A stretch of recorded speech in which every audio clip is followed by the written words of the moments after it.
Hey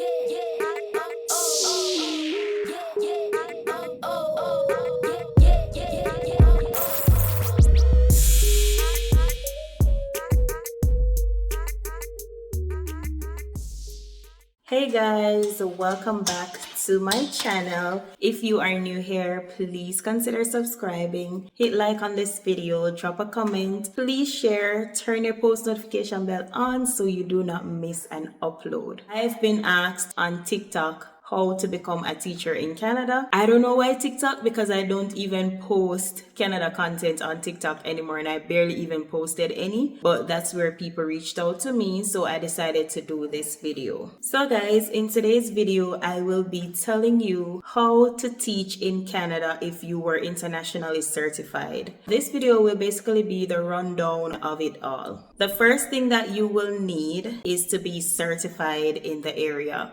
This means either a bachelor degree or a diploma or some sort of teaching certificate. You will need that in order to practice. After getting that, you will need a body to evaluate your qualification. Based on my experience, I noticed that they use WES, or they require WES. So familiarize yourself with WES. I'm not sure if they accept other bodies, but WES is the commonly used one that they use to evaluate your qualifications when you're internationally certified. By now, I should have done a video on how to evaluate your documents using WES, but because it's not highly requested, maybe that's why I overlooked it. Considering that you paid to have the document evaluated by WES, and the WES document usually lasts like 5 years, I think, you don't have to worry about it expiring anytime soon, even though it's kind of costly. After having your document evaluated,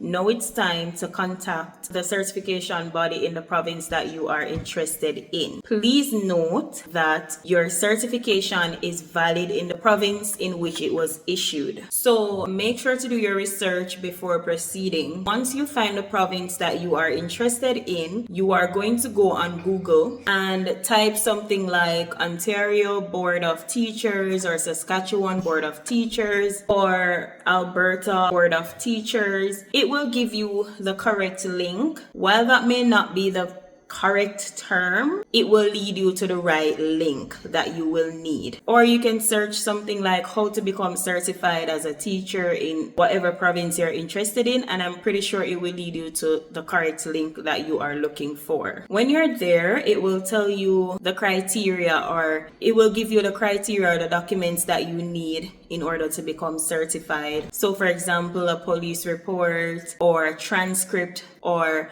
whatever other documents that you will need, and you gather those, pay the fee, and they will issue your teaching certificate, or what some people call your teaching license, but it's really a teaching certificate, so that you are able to teach in the province of interest. I can do a video on how to apply for that. It's been a while since I've applied for mine, so I have to do some catch-up research in order to give you the best information, but I don't want to deviate too much from this aspect of the video and confuse anybody. And yes, you can be certified from outside of Canada. So you can apply for this certificate outside of Canada. You don't necessarily have to be in Canada to apply for this certificate, but stick a pin right there. Now, having been certified, it is now time to search for a job. So you can go on Job Bank, you can go on Indeed, you can go on whatever for private employment. As it relates to public employment, you have to go to the school board to see what they are offering as jobs.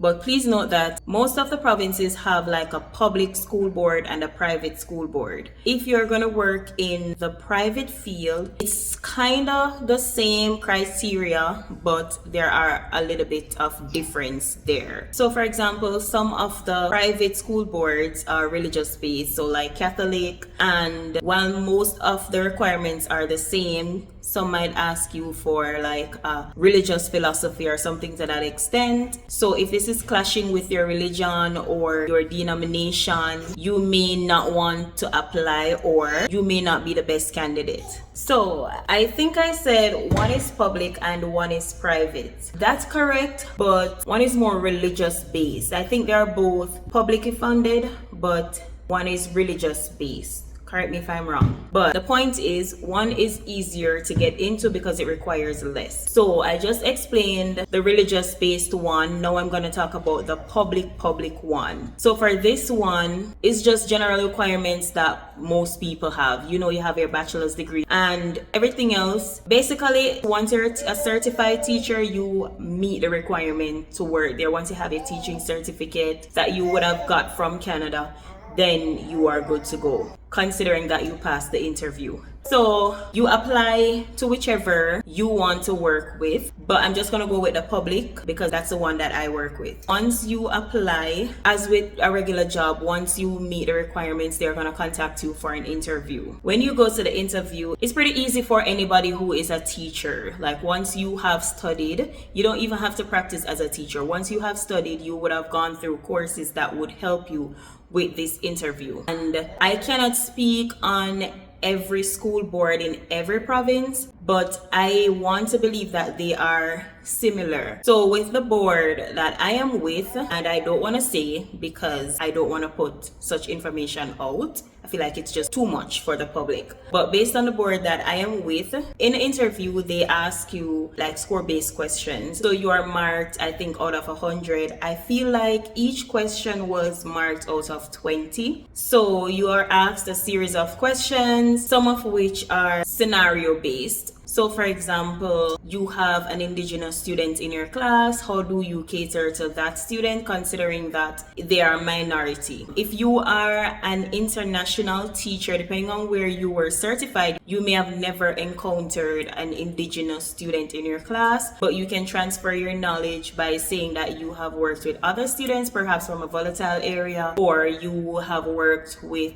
other diverse students. So you can outright say that and make the connection, or you can just be diplomatic about it and just make the connection. You decide. You will know how to handle yourself in an interview. But I'm just saying this because cultures vary and Canada may be looking for something that you have never done in your country. So just be open and expect to hear something like that. So once you have passed the interview, just as with a regular job, they will reach out to you and let you know that you were successful and this is the position that they have available. You may be offered a full-time position, or you may be offered a contract of, let's say, a year, 2 years, 3 years. You know, contracts have durations. Full-time, no time attached to it. And you may also be offered a substitute or any other positions that they have available. Now, you might hear the word substitute, and if you are from the US or any other country where they don't respect substitute, this might kind of,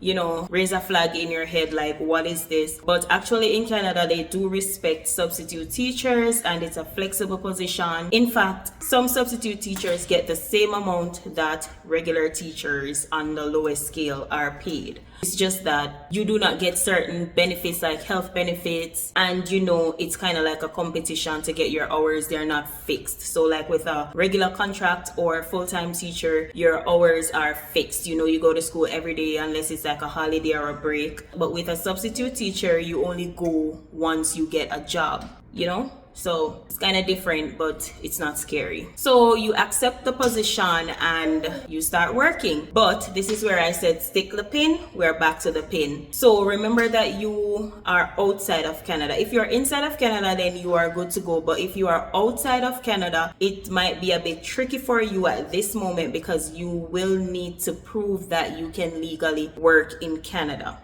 And in order to do that, you need some form of permit. So either a study permit, and if it's a study permit, there should be no restrictions on your study permit. So in order to get rid of your restriction, you would have needed to do a medical. Same for work permit. So this can be a spousal open work permit or any other work permit that allows you to work with students. Again, there should be no restrictions on your work permit. You will also need a visa, so either a study visa in order to get into Canada or a work visa, or if you are a PR or whatever it is that allows you to be in Canada legally and that allows you to work in Canada legally. So I say this is a bit tricky because you can do all of that and get through with the job, and then now it's time to work and you're gonna need to be in Canada. So I cannot speak for all school boards. Some may be able to give you a closed work permit. I don't know, never knock it till you try it. Some may not. If you are legally able to work in Canada though, like let's say you're a student or you're on a spousal open work permit or any other open work permit, then you're able to apply for the job and do everything that I previously mentioned and get your work. But if you are not in a position like this, I guess what you could do is you could reach out to these jobs, especially private ones, like very private ones. I'm not talking about the religious based ones. I'm talking about the ones on like Indeed or Job Bank. You can reach out to those ones and see if they are willing and in a position to give you a work permit. Once that works out, then you are ready to work in Canada. So you just come to Canada and you start your job. So it's pretty easy as with many other things that pertain to Canada, but there's just always this one loophole that you have to jump through. So even though it's easy, it's not very easy. But as I said, never knock it till you try it, and I hope it works out for somebody. And I also hope I covered everything. If there's anything that I'm missing from this video, please let me know. Also let me know your questions that you may have in the comments, because I was a bit distracted by my baby, so I'm not even sure what I missed out from this video, but let me know in the comments. Thank you all so much for watching this video. If you are interested in seeing how to get your documents evaluated by West, also let me know. If you're interested in learning how to get your documents evaluated by West, let me know. If you are also interested in knowing how to apply to a specific province for your teaching certificate, also let me know in the comment section down below. Thank you so much for watching this video. Don't forget to hit subscribe, drop a comment, share, like. Until my next upload.